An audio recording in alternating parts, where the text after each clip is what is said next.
Ha ha ha ha ha, funniest shit I've ever seen. What's up? It's the Culture Detective here, investigating your favorite albums, and today, uh, I'm going to do an album review on the latest Childish Gambino album, 3.15.20. So, Childish Gambino, the one and only, very talented Donald Glover.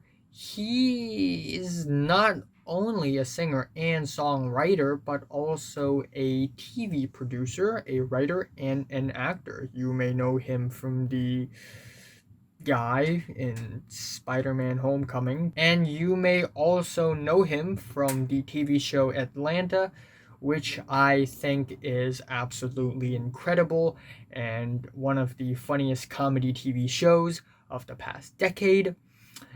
And for his music itself, yeah, I wouldn't say Donald Glover is a better, I guess, musician than an actor slash TV writer, because while he had dropped a few very awesome hit songs, I think none of his studio albums are all that great. Even though I still think the album "Awaken My Love" is a really cool album, a really great change in pace where it suddenly gets super soulful and funky instead of being somewhat of a comedy rap, I guess.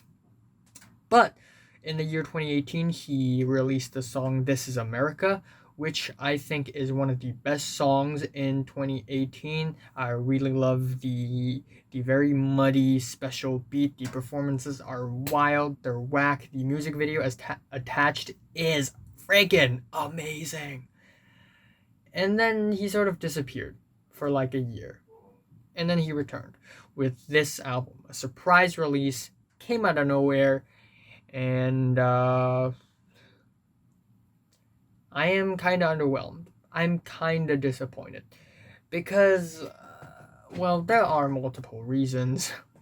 But to start off, we need to look at the album cover, which is basically just blank white. Earlier this year, I reviewed Tricot's latest album, which is pure black, and now we have pure white right here.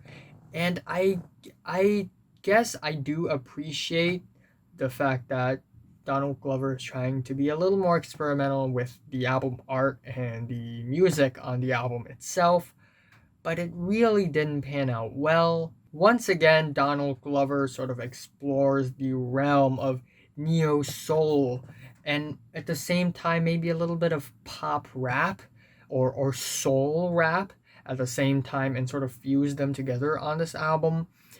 And he doesn't commit to his artistic style as much as he did in Awaken My Love. B, the core melodies, the songwriting of the songs on this album are barely half as good as most of the songs off of Awaken My Love. So there is a significant decline in quality between his last record and this one. And also, I feel like this album is much more of a mess in comparison to his other studio albums, in that this album doesn't really have any artistic vision. Not really.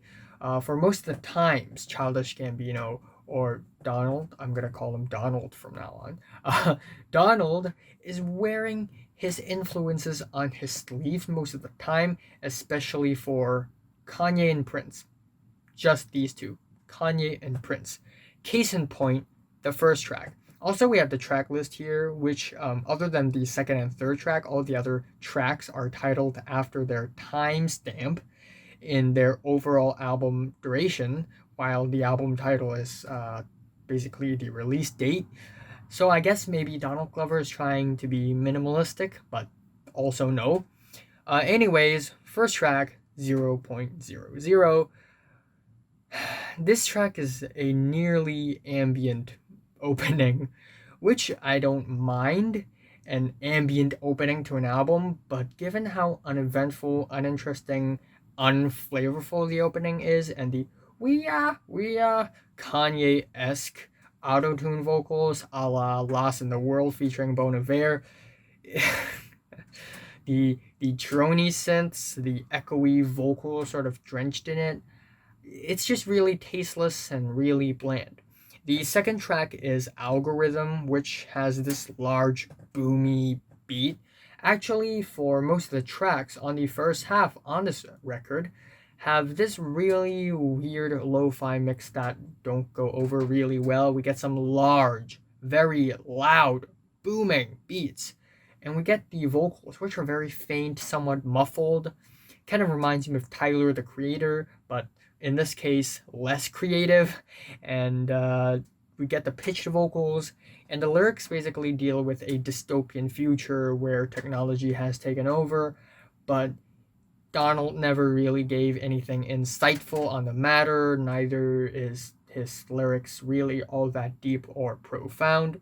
The track Time actually features Ariana Grande, which is a really pleasant surprise, but if you think about it, this track is basically just a soul, R&B, gospel, fusion, Prince inspired song with not much to offer other than some cool 80s inspired drums. The shiny, jangly guitars do not help at all, and the mixing is awful. The next track, 12.38 or Vibrate, is basically another Prince-esque synth funk song. The mix is also not that great. I do like Donald Glover's vocals on this thing, but the person who really picked up the song is 21 Savage at the end. And we also have the track Beautiful, or 19.10, which is another Prince-esque synth funk song. Especially Donald's vocals here. He's just doing a Prince impression on this track.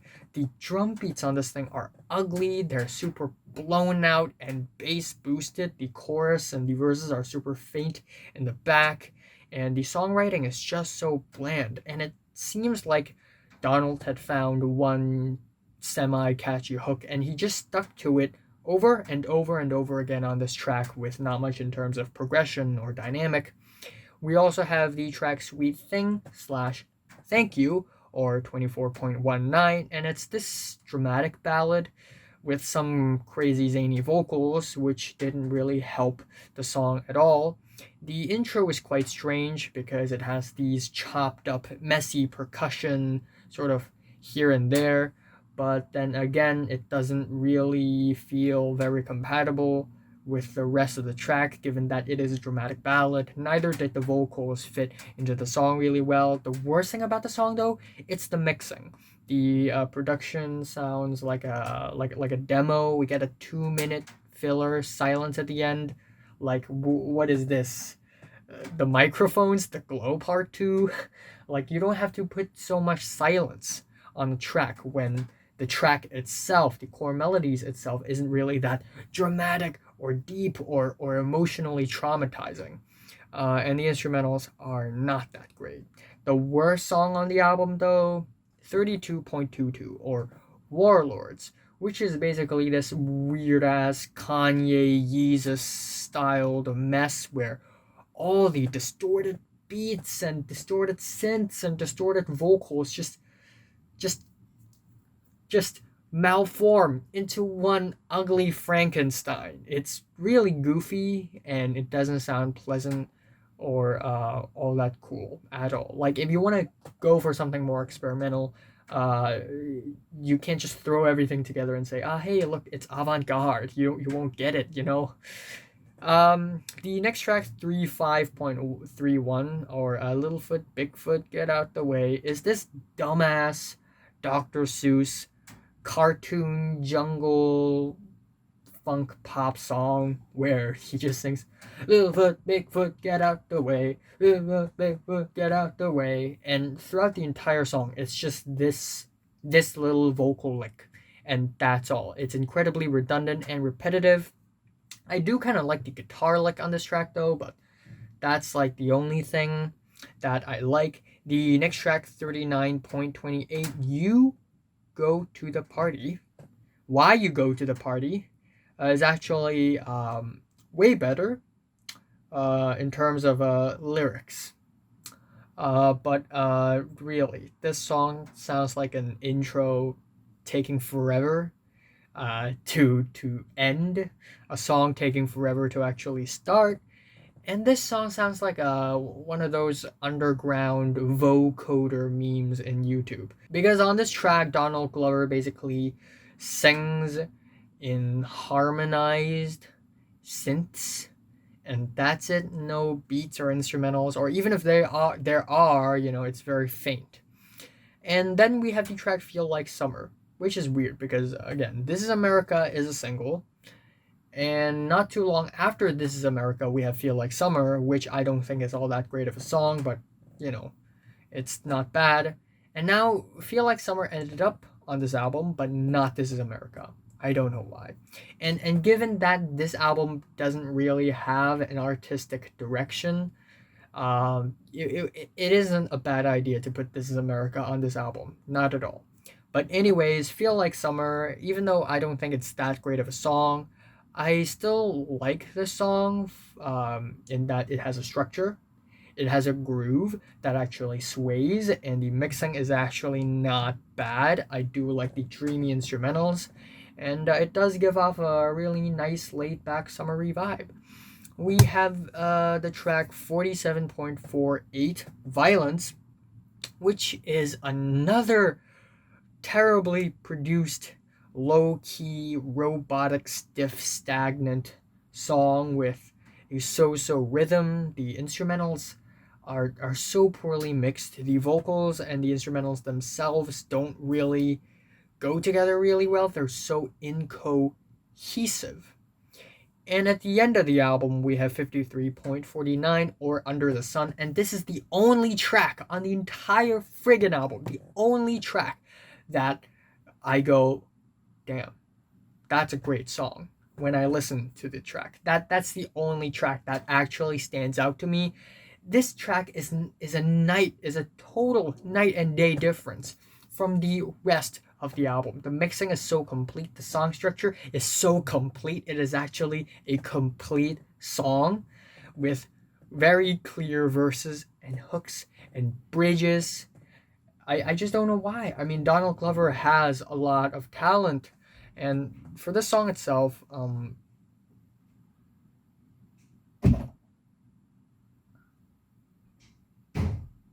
this track, Donald Glover has some really zany, wild, aggressive, crazy, freaky vocal performances, which may turn some people off, but I personally really, really enjoy that. I think it's one of the reasons why this song stand out to me this much. And also the hook of this track is nostalgic. It's like a sunset. It's golden, it's warm. I love the gloomy, atmospheric, soulful chord progressions. I love the dramatic, cinematic keyboards and piano sort of ascending during the verses and the pre-chorus. I think it's very amazing.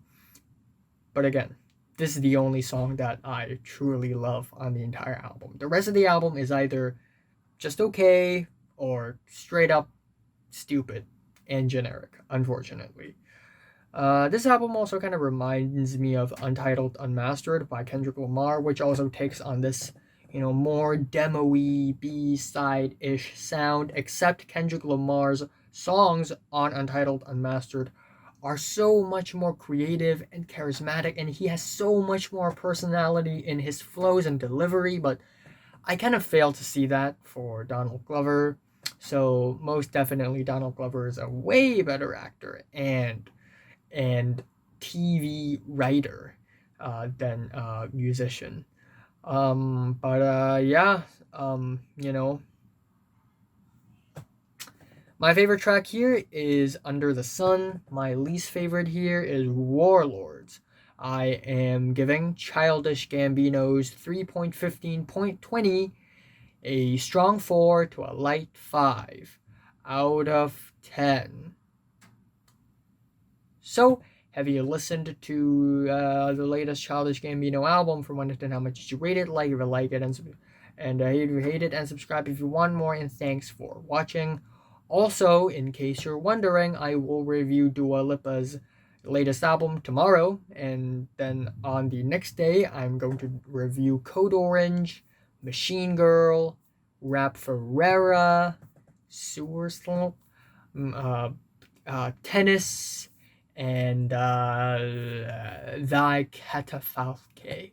And also, on the next day, I will do a mysterious album review that I will not tell you what it is, but it's a classic album review. And that is it.